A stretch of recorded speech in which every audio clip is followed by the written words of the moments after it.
మాజీ ముఖ్యమంత్రి సీఎం జగన్ ఆయన ఎప్పుడైతే అంటే ప్రతిపక్ష హోదా కోల్పోయారు ఆయనకు వచ్చిన ఓట్ల శాతంతో. అయితే ఇప్పుడు ఏంటంటే ప్రతిపక్ష హోదా కావాలి అని చెప్పేసి పిటిషన్ వేశారు అని చెప్పి వార్తలు వస్తున్నాయి. ఎంతవరకు వార్తలు కాదు, వార్తలు కోట్లు వేశారు. ఇప్పుడు యాక్చువల్గా అమ్మా ప్రతిపక్ష హోదాకి ఇంత వంతోడు ఉండాలి ఇలా అనేది కాన్స్టిట్యూషనల్ బైండింగ్ కాదు. అది కాన్స్టిట్యూషనల్గా రాజ్యాంగపరంగా ఎక్కడా ఆ పాయింట్ లేదు. రాజ్యాంగపరంగా ఆనవాయితీగా ఒక సాంప్రదాయంగా వంతోడని, ఎందుకంటే రెండు మూడు పార్టీలు ఉన్నప్పుడు ఎవరికి ఇవ్వాలి, ముగ్గురు అపోజిషన్ అంటే ఎవరికి వాళ్ళకే కదా ఇవ్వగలగాలి. దానికోసం వాళ్ళలో వంతోడు ఎవరికి ఉంటే వాళ్ళకి అనేది ఒక సాంప్రదాయంగా అలవాటైంది. అంతే తప్పితే ఇద్దరు ముగ్గురు ఇప్పుడు ఇద్దరు ముగ్గురు లేరు కదా, ఉన్నదే ఒకళ్ళే కదా. ప్రతిపక్షం అంటే ఒకళ్ళే, మీరు అందరూ మీ పక్షమే కదా, ప్రతిపక్షం ఒకటే. సో ప్రతిపక్షం హోదా ఆటోమేటిక్గా ఇవ్వాలి. అది దాన్ని వన్ థర్డ్ అనేది లింక్ పెట్టడం దౌర్భాగ్యం. అది లింకు అది చట్టం కాదు, అది రాజ్యాంగము కాదు. మరి గతంలో ఎందుకు ఇచ్చారయ్యా అని అడగదు. గతంలో ఎందుకంటే ఇద్దరు ముగ్గురు ఉండేవారు ఆపోజిషన్లో, రెండు మూడు పార్టీలు ఉంటాయి, వేరే పార్టీలు. సో ఏ పార్టీకి ఇవ్వాలన్నప్పుడు అప్పుడు ఈ లెక్క పెట్టేవారు. ఎవరికి అత్యధికమైన ఉంటే ఎవరికి ఇద్దరికి అది ఎక్కువగా ఉన్నాయంటే వంతోడు ఎవరికి ఎక్కువ ఉంది అనేది అలా ఆ పద్ధతి కోసం ఒక ఆనవాయితీగా పెట్టారు. అది సాంప్రదాయంగా జరుగుతుంది తప్పితే అదేమి రూలు కాదు, చట్టం కాదు, రాజ్యాంగం కాదు.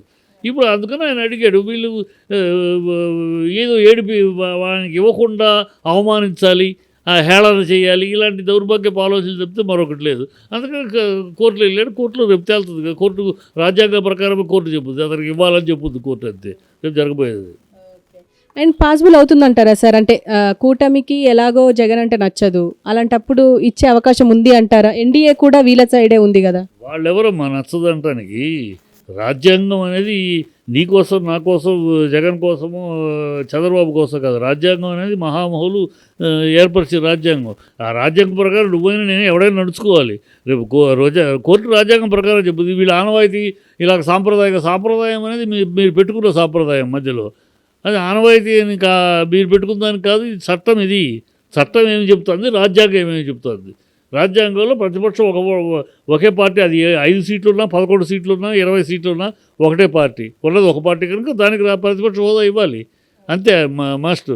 ఇద్దరు ముగ్గురు ఉంటే అప్పుడు మీరు ఇద్దరు ముగ్గురులో ఎవరికి ఇవ్వాలన్నప్పుడు ఈ సాంప్రదాయాన్ని వాడాలి తప్పితే ఒకటే ఉన్నప్పుడు వేరే లేదు, ఒక పార్టీ లేదు కదా, కనుక ఇవ్వాలి. కోర్టు రేపు చెప్పుద్ది, చెప్పినా నోరు మూసుకుని ఇవ్వాలి. వీళ్ళు ఎవరు కాదంటానికి. అండ్ కేతిరెడ్డి ఇవాళ ఒక వీడియో షేర్ చేశారు సోషల్ మీడియాలో. ఏంటంటే ఇంకా టైం ఇవ్వండి కూటమికి అని చెప్పేసి, కానీ ఈయన వైసీపీ నేత అయ్యుండి కూటమికి సపోర్ట్గా మాట్లాడేసరికి అందరు షాక్ అవుతున్నారు. ఏ ఉద్దేశంతో? నేను ఆశ్చర్యపోయాను. కేతిరెడ్డి ప్రజలు తిరుగుతున్నవాడు, ప్రజలు ఉన్నవాడు. నీకు తెలియదా? నువ్వు మాట్లాడలేదా? ఎన్నికలప్పుడు నువ్వు మాట్లాడలేదా?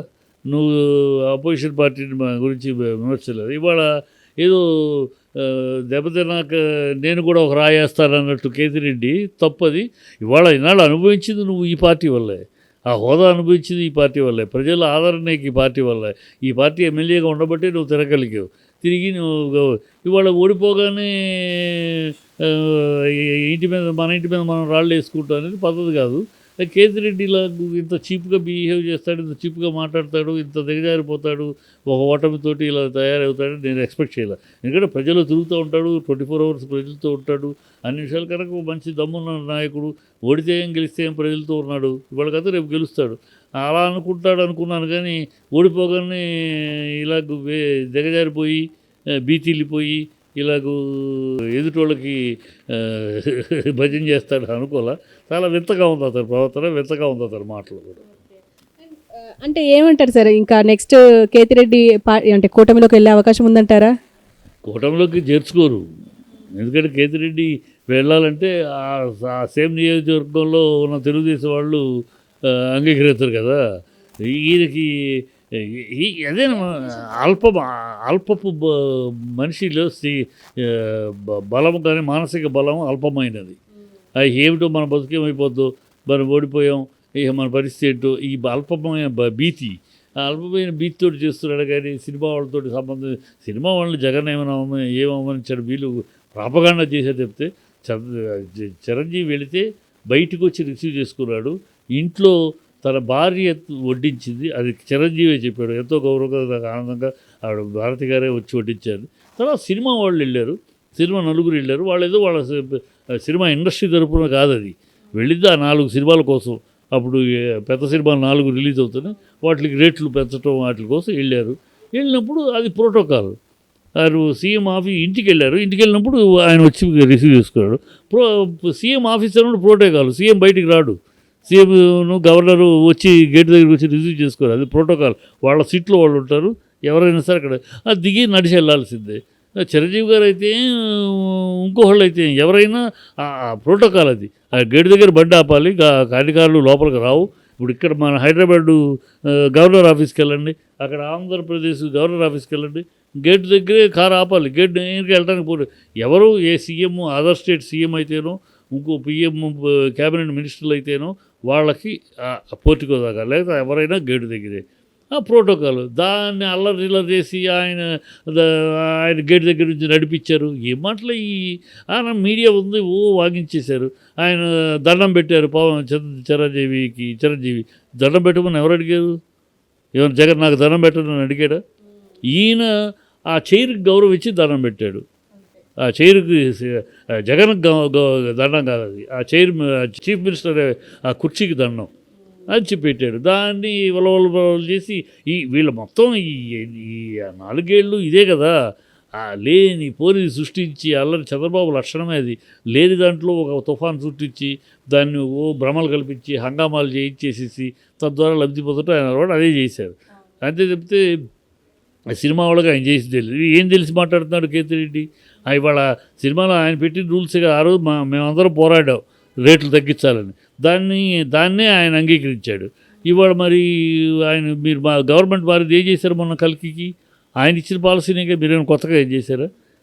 మాట్లాడటమే తప్పితే చేతలకు వచ్చేటప్పటికి మళ్ళీ చేతలకు వచ్చేటప్పుడు వీళ్ళకి అలవాటు అయిపోయింది బాగా అబద్ధాలు ఆడటం, భ్రమలు పుట్టించటం. అది ఇప్పుడు అమ్మాయిల విషయంలో కూడా పవన్ కళ్యాణ్ అదే. ఇప్పుడు చంద్రబాబు స్పెషల్ స్టేటస్ విషయం ఏం చేయాలి, ఇవన్నీ ప్రజలు మరిపించడానికి. అవును, ఇవాళ స్పెషల్ స్టేటస్ ముందుంది, ఆయన ముందున్న లక్ష్యం అది సాధించగలడా, సాధిస్తాడా? అది లేదు. నిన్న నారాయణ గారు అన్నారు, ఖచ్చితంగా అనుభవాన్ని 100% అనుభవాన్ని ఉపయోగించి ఇవాళ సాధించాలి, లేకపోతే స్పెషల్ స్టేటస్ అనేది నెవర్ ఇవాళ రాకపోతే ఇంకెప్పుడు రాదు. ఎందుకంటే ఆంధ్ర రాష్ట్రం పుట్టిన తర్వాత ఈ 10 ఏళ్లలో ఇలాంటి అవకాశం మనకు రాలా. 2014లో ఇదే చంద్రబాబు సీఎంగా ఉన్నప్పుడు 298 సీట్లతోటి బీజేపీ ఉంది సింగిల్ పార్టీ మెజారిటీలో. సో అప్పుడు ఏమి మాట్లాడటం లేదు. అందుకని వాళ్ళు ఓపెన్గా నీతి ఆయోగ్ నో అంది, కనుక మేము నో ఇవ్వం, మీకు ఇస్తే ఇంకో 5 రాష్ట్రాలకు ఇవ్వాలి, కనుక ఇవ్వం, ఇది ముగిసిపోయిన అధ్యాయం, ఇచ్చే ప్రసక్తే లేదు అని పార్లమెంట్లో చెప్పేశారు. అప్పుడు వాళ్ళు ఫుల్ మెజారిటీలు ఉన్నారు, ఏం చేయలేకపోయారు. మీరు సరే తర్వాత ఏదో అడిగి ఇదన్నారు, ప్యాకేజ్ అది తెచ్చుకున్నారు, మళ్ళీ యూటర్న్ చేసి ప్యాకేజ్ వద్దు ఇదే కావాలని బీజేపీని వదిలేశారు. 2019 అయింది. 2019లో జగన్ 20 సీట్లు ఇస్తే నేను సాధిస్తానని వాగ్దానాలు చేశాడు. తీరా ఎన్నికలు అయ్యేటప్పటికి బీజేపీ 298 నుంచి 303 పెరిగింది, ఇంకా గట్టిపడింది. ఇక మాట్లాడటానికి కానీ అడగడానికి అవకాశం లేకుండా పోయింది. ఫస్ట్ టైం 2024లో ఆ కళ్యాణం మన చేతికి వచ్చింది. ఇవాళ మన మీద ఆధారపడి ఉంది కేంద్రం.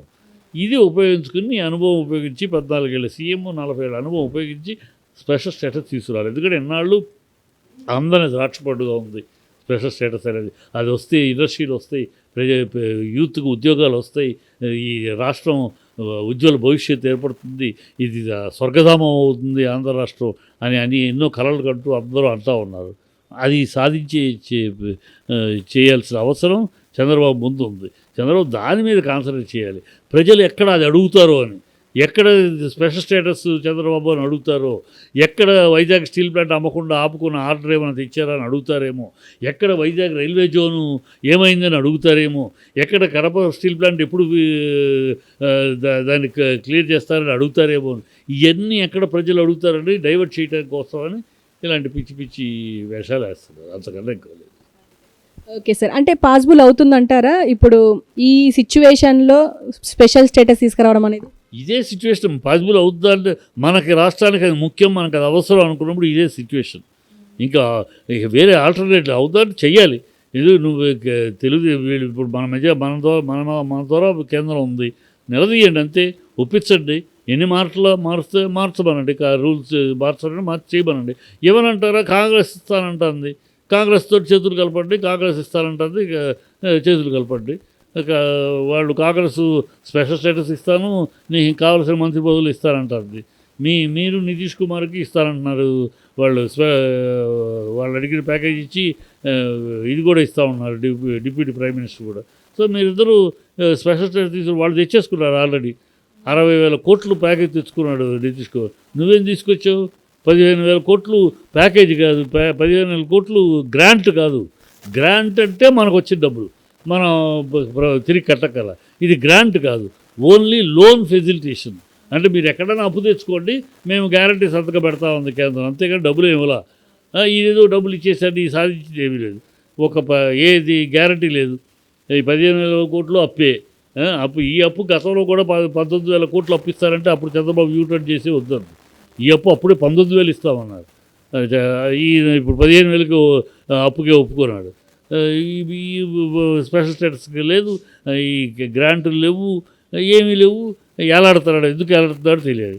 అదే ఆ కాంగ్రెస్కి సపోర్ట్ ఇస్తే కాంగ్రెస్ ఇస్తారంటుంది.